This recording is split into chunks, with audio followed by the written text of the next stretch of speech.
যদি মুসলিম নারীদেরকে ঘর থেকে বের করে নিয়ে আসা যায়, তাইলে কোনদিন আর খালিদ ইবনে ওয়ালিদ তৈরি হবে না, তাহলে কোনদিন আর ইবনে তাইমিয়া তৈরি হবে না, কোনদিন আর আবু হানিফা তৈরি হবে না, আল খাওয়ারিজম তৈরি হবে না, ইবনে সিনা তৈরি হবে না, ইবনে খালদুন তৈরি হবে না।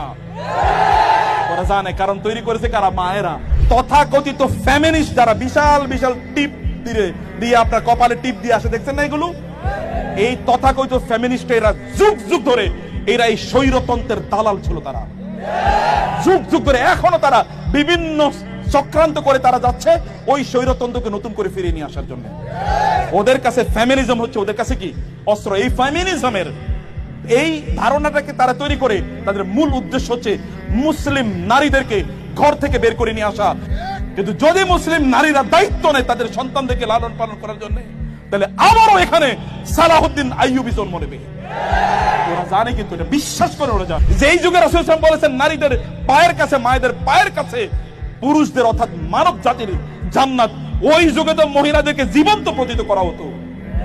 ওই যুগে এই কথা বলা এটা সাধারণ ইস্যু নয়। ওই যুগে এই কথা বলা এটা সাধারণ ইস্যু নয়। যেই যুগে নারীদের কোনো অধিকারই ছিল না, সেখানে বাবাদের সম্পত্তিতে এবং স্বামীদের সম্পত্তিতে তাদের উত্তরাধিকার নিশ্চিত করে দেয়া, এটা কেবলমাত্র আল্লাহর রাসূল সাল্লাল্লাহু আলাইহি ওয়াসাল্লাম